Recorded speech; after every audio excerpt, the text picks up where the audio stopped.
নমস্কার, সবাইকে শুভেচ্ছা জানিয়ে শুরু করছি আমার আজকের রেসিপি ইলিশ মাছ ভুনা। প্রথমে আমি ইলিশ মাছের পিসগুলোকে ভালোভাবে ধুয়ে 1 চামচ লবণ ও 1 চামচ হলুদ গুঁড়া দিয়ে ভালোভাবে মাখিয়ে নিয়েছি। কড়াইয়ে তেল দিয়ে হালকা গরম হলে এতে ইলিশ মাছের পিসগুলো দিয়ে দিব।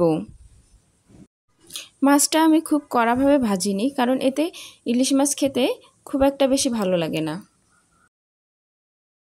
মাছের এক পাশ হয়ে গেলে আমি অপর পাশ উল্টিয়ে দিব। মাছটা যাতে ভেঙে না যায় তাই আমি হালকা করে উল্টে দিয়েছি। মাছগুলো ভাজা হয়ে গেলে আমি নামিয়ে রেখে দিব।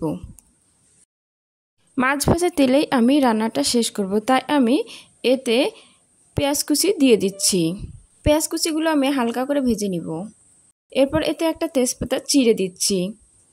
ব্লেন্ডারে ব্লেন্ড করে রাখা পেঁয়াজ, রসুন ও আদা বাটা দিয়ে দিচ্ছি।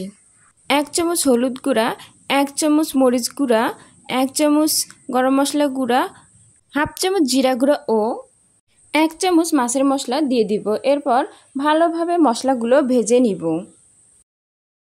সামান্য পানি দিয়ে মশলাটা ঢেকে দিব।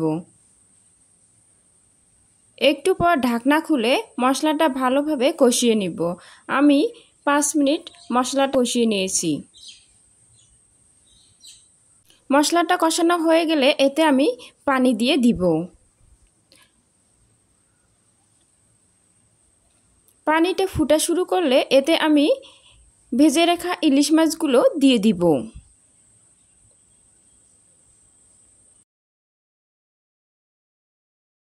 এরপর ঢাকনা দিয়ে ঢেকে দিব কিছু সময়ের জন্য।